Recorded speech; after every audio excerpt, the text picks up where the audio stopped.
Yung mga nagpapangalandakan ng kapangyarihan nila, hindi yung secure. Kaya nila pinangangalandakan, gusto nila i-assert kasi insecure sila. Pag angat ko ng takip ng ulam, may usok-usok pa, mainit-init pa. May sabi sa akin, mamaya na po kayo, mga pari daw po muna. Napagkamalan akong driver. Alam nyo, napakalaki ng temptation sa akin. No? Bigyan ko siya ng halimbawa, sample ng kapangyarihan ko. No, tingin mo sa akin, madre. Pari ako. Si Father Fidel Catoy. If we are not giving good example, then what are we empowering? All of us, at some point in our lives, have learned by example. Lahat tayo, sa punto ng ating buhay, natuto sa pamamagitan ng halimbawa na ipinakita sa atin ng ibang tao. Halimbawa, may mga natutong magsulat dahil may tinularang halimbawa. May mga natutong mag-basketball, mag-drive ng sasakyan dahil may tinularang mga halimbawa. In the same vein of thought, na may mga taong natututong gumawa ng mabuti, yung iba masasama dahil may tinularang mga halimbawa. Kaya, dapat tayong maging maingat sa pagbibigay ng halimbawa dahil makapangyarihan ang halimbawa. Narinig po natin sa ating binasang Ebanghelyo ang pagbibigay ni Kristo ng halimbawa sa atin, sa una sa kanyang mga disipulo. Pero hindi ito halimbawa ng kapangyarihan, kundi kapangyarihan ng halimbawa. Not an example of power, but the power of an example. Sinabi niya dito, ibinigay na sa akin ang lahat ng kapangyarihan. Hindi ibinigay na sa akin ang kalahati ng kapangyarihan. Yung kapangyarihan lang dito sa lupa. Pero yung kapangyarihan sa ibang parte ng sandaigdigang ito, hindi. Hindi. Lahat ng kapangyarihan, ibinigay na sa Kanya. At hindi ito kapangyarihan galing sa sino man lang, ha? Ito'y kapangyarihan galing sa Diyos. Kapangyarihan ito na lumikha ng langit at lupa. Kapangyarihang nagpapanatili sa sandaigdigan. Kapangyarihang walang kapantay at walang hanggan. Yaan ang kapangyarihan na meron si Jesus. Papunta even sa krus. Kaya, wag nating iisipin na si Jesus ay napako sa krus dahil napilitan lang siya, dahil wala na siyang magagawa, sukol na siya. Hindi! Di ba't sinabi ng ating Panginoong Jesus, ako ang may kapangyarihang magbigay ng aking buhay at magbalik muli nito. Lahat ng naganap ayon sa kanyang plano, hindi siya mamamatay kung hindi niya ginusto. Papunta sa krus, si Jesus ay may kapangyarihan ng Diyos. Kaya sa totoo lang, sa isang idlap lang, kahit wala pang isang segundo, yung isipin lang niya, ora mismo, pwede nang bumaba ang mga anghel sa kalangitan at ipagtanggol siya. Sabay sasabihin niya sa mga umaabuso, nagpapahirap sa kanya, tumigil na kayo, ha? Sumusobra na kayo, masakit na yan. Sige, pag hindi kayo tumigil, makikita ninyo. Huwag ako. Parang yung napanood kong video, nang parang pagganap ito parang sinakulo. Totoo po ito Napalakas yung hampas nung gumaganap na kawal dun sa gumaganap na Kristo. Medyo may kalakihan ng katawan nung gumaganap na Kristo. Yung pagbaba ng gano'n ng kanyang krus, hinaabol yung kawal Inumbagan, binugbog Kaya sa katapusan, duguan, hindi yung gumanap na Kristo, kundi yung gumanap na kawal. And Jesus could do that. He had all the power in His hand. Pero pansinin po ninyo, magsisimula dito sapagkat ito yung pagpapakita ng mangyayari sa Kanya. Ito yung version ni St. John ng pagkakatatag ng Eucharistia, ng banal na pakikinabang, kung saan sa banal na Eucharistia, di ba inaalala natin at sinasariwa natin kung papaanong ibinigay ni Jesus sa atin ang buhay niya, kung papaanong sinasabing pinaghati-hati ang banal na tinapay at nagkadurog-durog ang mga buto niya, kung papaanong humiwalay ang dugo niya sa katawan niya dahil pinatay nga po siya. Ito yun Ito yung version ni St. John doon. At habang nangyayari yun, may kapangyarihan si Jesus. Kaya't ang ibinigay niya sa atin talaga ay hindi halimbawa ng kanyang kapangyarihan, not an example of His power, pero yung kapangyarihan ng kanyang halimbawa, the power of His example sa pamamagitan ng kanyang pagpapakumbaba. Kung biglang ginamit ng Diyos na si Jesus ang kanya, tama na, pack up na. Wala tayong ganun rin ngayon. At paano natin aalalahanin ang ating salvation? Sa isang idlap, nag-super science si Jesus. Shhh! At pinatay niya na lang. Lahat ng pumapatay sa kanya, anong klaseng pag-aalala gagawin natin? Wala yatang pagmamahal to. Diba? Mas lumutang ang pagiging Diyos ni Jesus. Hindi sa pagbibigay niya ng halimbawa ng kanyang kapangyarihan, kundi sa pagbibigay niya ng kapangyarihan ng kanyang halimbawa dahil sa kanyang pagpapakumbaba. Imagine, hinugasan niya ang paa ng kanyang mga alagad. Wala pa namang foot spa noon.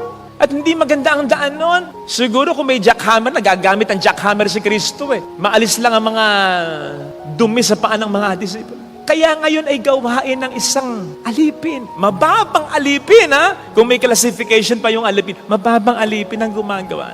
This will explain why pumasok sila pare-pareho ng kwarto nang walang nakapaghugas ng paa. Kasi walang sino man ang gustong hugasan ng paa ng kapwa niya. Kahit nga si Jesus, walang nakaisip sa kanila na hugasan ng paa ni Jesus Parang sinasabi ng mga disipulo, "Bahala ka dyan. Dumi-dumi ng paa ni Jesus Ala kayo." At baka nga, hindi malayo. Sa puntong ito, ang pinag-uusapan, pinagtatalunan pa rin ng mga disipulo ay kung sino ang pinakadakila sa kanila. Parang yung biro ng iba sa inyo, yung mga gaganap ngayong disipulo, magmaganap na alagad. Sabi nyo daw, kami na nga ang gaganap na alagad, kami pa ba ang magbubuhat ng aming upuan? So, ang suggestion ninyo, pagpunta nyo dito, may magbubuhat ng upuan ninyo, uupo na lang kayo. Hugasan ko na lang yung mga paa ninyo. Pupunasan ko. Pagbaba ninyo, may magbubuhat uli ng mga upuan ninyo. Ano kayo, senyorita?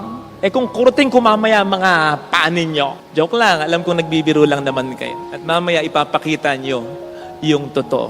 Pero kahit si Kristo, hinugasan ng paa ni Judas. In fact, pwede naman sana na palabasin muna si Judas Saka ni Kristo hugasan ng mga paa ng kanyang mga disipulo. Hindi. Tinaon niya na nandun pa rin yung magkakanulo sa kanya. Nandun pa rin yung magtatraitor sa kanya. Nandun pa rin yung itinuring niyang kapatid. Minahal niya. Nandun pa rin yung katakot-takot ng binigay ng tsansa. Pero magkakanulo pa. Nandoon. At maging yon, hinugasan niya ng paa. Sige nga, hugasan niyo ng paa yung number 2 ng asawa ninyo. Kaya niyo? Yung nangakong magbabayad ng utang pero hanggang ngayon hindi pa nagbabayad. Sinabi sa katapusan na ng mundo. Sige nga. Ganun ang ginawa ni Jesus. At yun ang ibinibigay niya sa ating halimbawa, pagpapakumbaba. Sapagkat sa pagpapakumbaba, nandun ang kapangyarihan ng halimbawa at wala sa pagbibigay ng halimbawa ng kapangyarihan. Kasi yung halimbawa ng kapangyarihan, yung ipangangalandakan mong mayaman ka, di ba? May sinabi ka, mas may pinag-aralan ka sa kanya, pari ka, sundalo ka, mayaman ka. Yung example of power, hindi talaga makapangyarihan yan In fact, yung mga taong ganyan, kulang sa pansin yan. Kasi kung secured ka sa worth mo, hindi mo ipapangalandakan ito. Tingnan po ninyo yung Lamborghini ba ang tawag doon? Tama ba yung pronunciation ko? Yung Lamborghini. Tingnan po ninyo, walang commercial yon. Napansin niyo ba? Walang commercial Ang may commercial yung ibang mga kotse. At tanungin nyo yung nagmamanufacture ng Lamborghini, bakit wala siyang commercial? Ang sabihin nila, nag-research tayo, sabi doon, secured kaming may class at may quality. Maganda yung kotse namin Hindi namin kinakailangan pangalandakan. Secured kami. Yung mga nagpapangalandakan ng kapangyarihan nila, hindi yung secure. Kaya nila pinangangalandakan, gusto nila i-assert kasi insecure sila. Kaya walang kapangyarihan yun kung makapangyarihan ba yun, bakit papatulan yun? Kung makapangyarihan talaga, yung halimbawa ng kapangyarihan, yung example of power, hindi papatulan yan. Katatakutan niya, makapangyarihan bakit ba kahit mas malaki ang katawan sa'yo, sasabihin sa'yo, naliliitan ka ba sa akin? Ay, papatulan mo Dahil nabubuisit ka. Nagmamalaki. Kahit ba yung kung sino mang makapangyarihan o mayaman, sasabihin sa'yo, hindi mo ba ako nakikilala? Papatusin mo rin ano ngayon kung sino ka? Kahit nga yung may barel. Ano, kakasaka? Hahanap ka ng pagkakataon, kakasahan mo rin. So, makapangyarihan ba yan? Hindi makapangyarihan. Kaya mo kinakasahan, kaya mo pinapatulan Hindi makapangyarihan yung halimbawa ng kapangyarihan. Ang mas makapangyarihan ay ang kapangyarihan ng halimbawa. ang pagpapakumbaba. Patulan man yung nagpapakumbaba, nasa kanya ang simpansya ng tao, nasa kanya ang simpansya ng Diyos. At patulan man yun yung nagpapakumbaba, sisingilin din balang araw ng kanyang konsensya, yung umapi pa sa nagpapakumbaba. Natatandaan ko dati, may okasyon kaming mga pare, may conference pa, gutom na ako. Makalam na sigmura ako, hindi ako nag-almusal. Pumunta na ako dun sa kainan para lagyan kahit papaano ng laman ng aking tiyan, kahit konti lang. Naka-t-shirt na ako nun, nakamaong, naka-tsinelas. Nakalimutan ko maglagay ng cross. Hindi ako nakilala ng serbidora. Maniwala kayo. Totoo. Ako nga, kahit paano, may konting yabang, makikilala ako nitong pare. At Father Fidel, hindi talaga ako nakilala. Kasi pag angat ko ng takip ng ulam, may usok-usok pa, mainit-init pa. May sabi sa akin, mamaya na po kayo, mga pari daw po muna. Napagkamalan akong driver. Alam nyo, napakalaki ng temptation sa akin nung bigyan ko siya ng halimbawa, sample ng kapangyarihan ko. Tingin mo sa akin, madre? Pari ako, si Father Fidel Catoy. Pero hindi. Sabi ko, bibigyan ko siya ng kapangyarihan ng halimbawa. So, nilagay ko yung takip na ulam, tiniis ko yung kalam ng sikmura ko. Eto na, kainan na. Pumila ko kung saan siya nandun serbidora. At alam niyo talaga, ang laki ng temptation sa akin, nangitian ko siya, tapos sabihan ko pa siya, ano ka ngayon? Honestly, hindi. Yumuko lang ako, pero napapansin ko siya, uncomfortable na siya. Tapos nang umupo ako sa peripheral vision ko, napansin ko siya, nakikipag-usap na siya sa kapwa niya sa serbidora, na parang sinasabi sa tapos ini-scroll na niya yung cellphone niya. Hindi na kami nakapag-usap dalawa. Pero sigurado ko sa awat biyaya ng Diyos, naiwan ko siya ng makapangyarihang halimbawa. Kasi ang ibinigay ko sa kanya ay ang kapangyarihan ng halimbawa at hindi halimbawa ng kapangyarihan. Mga kapatid, tandaan natin, examples empower. Now, if we are not giving good example, then what are we empowering?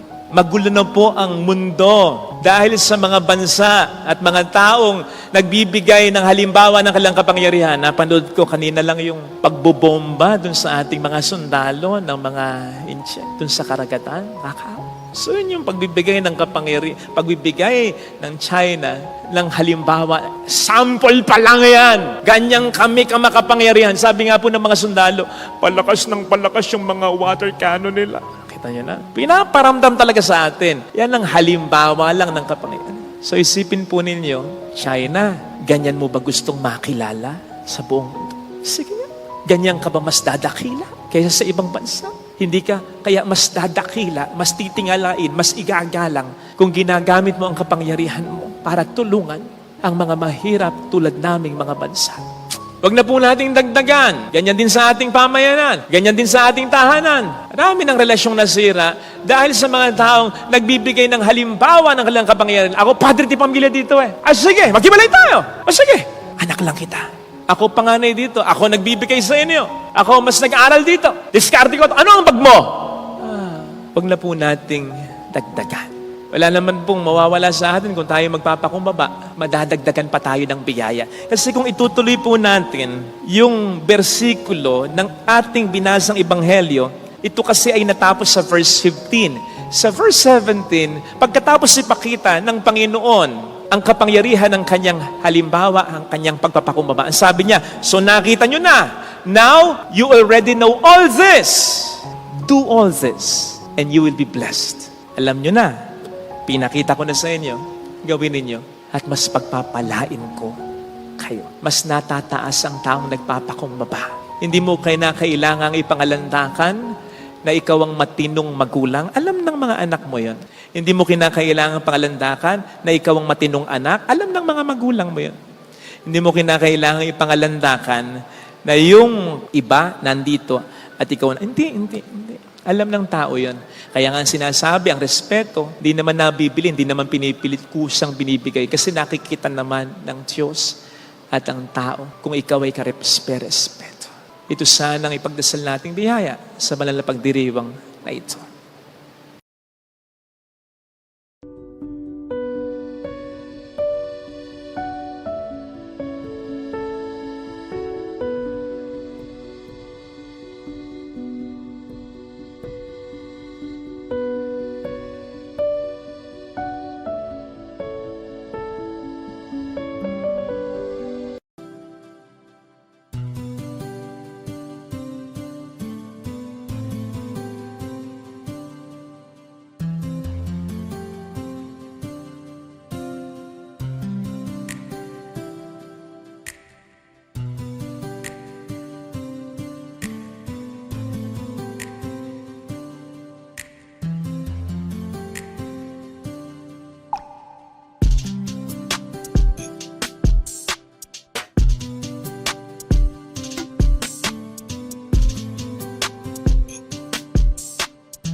Amen.